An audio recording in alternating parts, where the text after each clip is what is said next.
If you buy something from a Verge link, Vox Media may earn a commission. See our ethics statement. In December 2014, I bought a Honda Fit right off the lot. It had 23 miles, and I paid $20,814.80, including accessories and an extended warranty. This December, a buzzy startup called Carvana drove away with my car, cutting me a check for $20,905, leaving me with a profit of $90.20. Not only that, but Carvana's offer was $5,000 higher than Vroom, $6,000 higher than TrueCar, and $7,500 higher than CarMax. Carvana's offer changed day by day too. The final one I accepted was $1,338 higher than its lowest quote. I knew I had everything going for me: low mileage, no accidents, and desirable trim at a time when car prices are going through the roof on a model that Honda discontinued. And yet, it sounded ludicrous. Used cars almost never sell for more than their original price, and the company knew next to nothing about me. Yet, Carvana's algorithm had agreed to pay $20,000 for my car sight unseen, even bring a pre-printed check to my door, before any inspection took place. The online quote arrived so fast, I knew a human couldn't have been involved.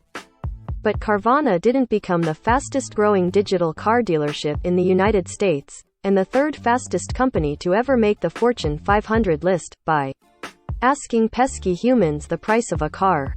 Instead, it built a computer system, one it trusts so implicitly that no employee was ever going to question what my Honda Fit was worth. On Tuesday, December 14, at 4:46 p.m., the Carvana agent rang to say she was waiting outside, ready to relieve me of my wheels.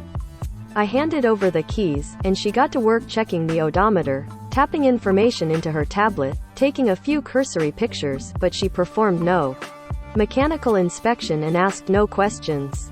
Just sign the title, sign away ownership, sign for smog inspection, and here's your pre-printed check. Later that week, my bank told me the check looked fine and credited half the balance to my account. The rest cleared the day before Christmas. Charlie Chesbrough, senior economist at Cox Automotive, doesn't quite believe it. Cox Automotive publishes Kelley Blue Book, Auto Trader, and runs Manheim auctions. I've heard crazy stories, but I haven't quite heard one with a 7-year-old vehicle selling for more than you originally paid. Chesbrough explains that it is a wild time to be in the used car market, though, unlike anything he's seen in 20 years as an analyst. The only time we might have seen something similar to this was during World War II, when the factories for making vehicles shut down, and they switched over to making airplanes. He tells me people were given thousands of dollars of extra money, and they were scared to death. For the past 21 months, car prices have been rising at an unprecedented rate.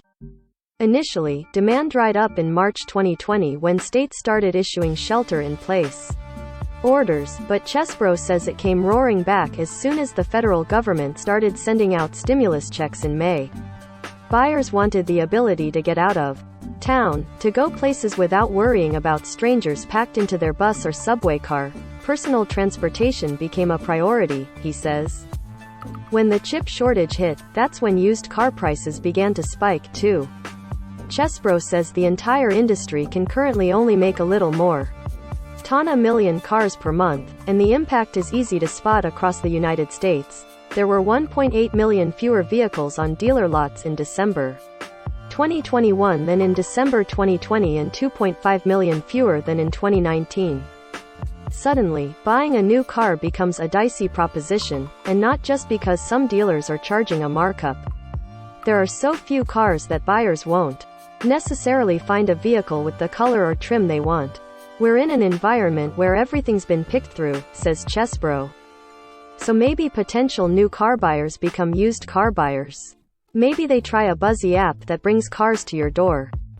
None of that quite explains why my car would be worth so much. To me, that sounds like somebody's got a bug in their system, he says. Carvana executives don't think they have a bug. But they also can't quite explain what's going on with my Honda Fit. The company's last 3 quarterly earnings releases show it's more than doubled its revenue and profit year over year, and that the company averages over $4,000 in profit for every car it sells. But it's not clear how Carvana could make anywhere near that on my vehicle. It turns out that the buying my car sight unseen part is actually pretty easy to explain. Carvana's founding team realized it could never have perfect information. No buyer ever does. Yet that doesn't stop thousands of cars getting sold on the auction block with no test drives and no mechanical inspections either. Somehow, human bidders with relatively little information are still able to come to an agreement on the true price of a car. So Carvana built an algorithm that performs similarly to the human bidders at those kinds of auctions and now trusts it to offer you a guaranteed sum of money and show up with a pre-printed check instead of haggling on the driveway. The system combs through public databases that record insurance, registration, mileage, accidents, and more before it issues that initial quote, and it doesn't pay top dollar for any car that's been in an accident. Carvana actually gave me the lowest bid of any online service for my wife's Honda Accord, the opposite of what I saw with my Fit, because it got in a minor fender bender a while back. Reroll, a Carvana offer for the best price. Carvana might not offer you as much as it offered me, but there's nothing stopping you from trying again day after day. In fact, Carvana's website has a quirk where you can save a guaranteed quote, then reroll your quote the next day using a different burner email address.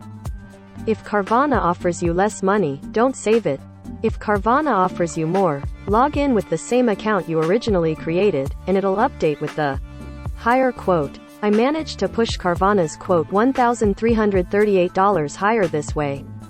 Carvana's CEO says he doesn't consider it a trick. Car prices are appreciating, and our bids will reflect that, he told me. But if there are no reported accidents, a $50 scratch or $100 dent are fine, even expected. If the advocate shows up, and this car was accurately represented, nobody was trying to take advantage of us. We'll absorb that, Carvana president, CEO, and chairman Ernie Garcia III says in an interview. Only repairs that cross an expected dollar threshold that's going to be meaningful trigger a process where Carvana might take the customer aside for a revised bid, and Garcia flatly told me that Carvana doesn't chase down customers who sell a car that turns out to have mechanical issues.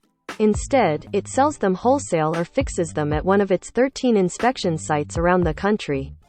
The average car gets about $1,000 parts and labor put into it before it gets sold to the buyer, Garcia says.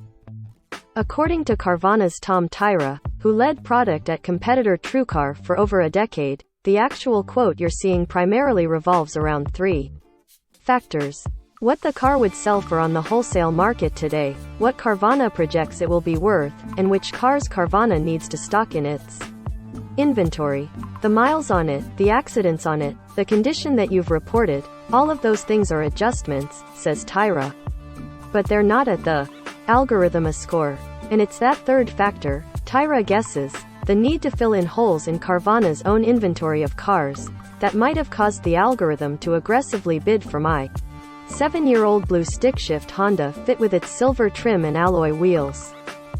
The systems are naturally buying or being more aggressive on particular vehicles, so we can fill slots that we want to have in our inventory, Tyra says. Just like a dealership, Carvana needs to offer a selection of cars to choose from, not just slim pickings. We're trying to give an overall experience, he says. Inventory is a big concern for Carvana. Last year, the company couldn't keep nearly enough cars in stock. But Tyra also wonders if maybe the algorithm got too aggressive with my Honda Fit. It's not foolproof. Sometimes, he says, the model makes mistakes, usually when data sources give it the wrong information about a vehicle. There are cases where you've got very difficult cars to verify, he says.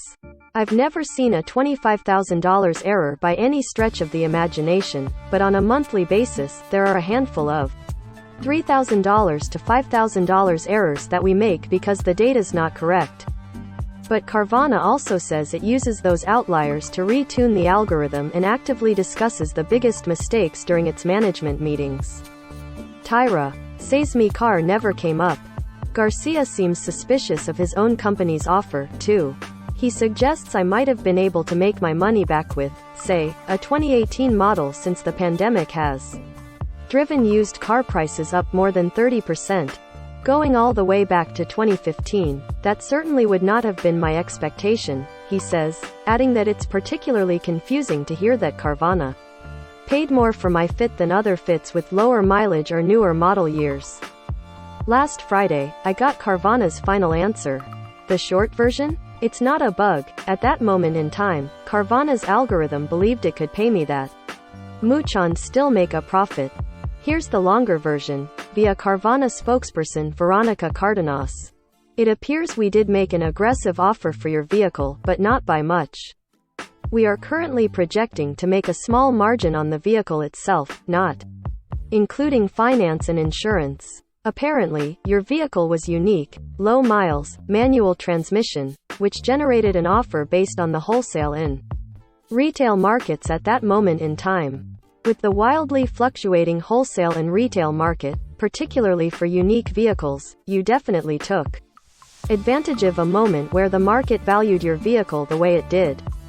As the market stabilizes this year, those opportunities for consumers will become less frequent. I'm still a little skeptical. A 2018 model with a manual transmission and 17,000 fewer miles could recently be had for just $1,685 more than Carvana paid me. For Carvana to make that small margin, without relying on financing or insurance, it would need to price it high enough to cover the cost of transporting my car to Arizona, inspecting it, photographing it, any basic maintenance like an oil change, handling the paperwork. It's gotten in trouble with Florida over paperwork, by the way, and do it all despite the typical winter slowdown in used car sales. Carvana's executives think of it like a portfolio. There'll be winners and losers, so the company doesn't need to win on every car it sells, and Chesbro says the company's explanation is reasonable enough. But they can't operate the majority of their sales with low margins like yours, so they better hope their algorithms are right the vast majority of the time, he adds. The important thing to take away is that while I got lucky, your 7-year-old car probably won't produce the same windfall. Before I let her drive away with my 2015 Honda Fit last month, I asked the Carvana agent what she thought of the company. She told me she thinks this is the way all cars will be sold in the future, not by salespeople at dealerships haggling with the customer over what a vehicle is worth, but in straightforward light touch interactions where someone simply shows up with a check, or a car. I thought back to the hours I've spent at dealerships, and I couldn't disagree. Even if I'd sold this car for a few thousand less or even to one of Carvana's competitors, I wouldn't want to do it any other way.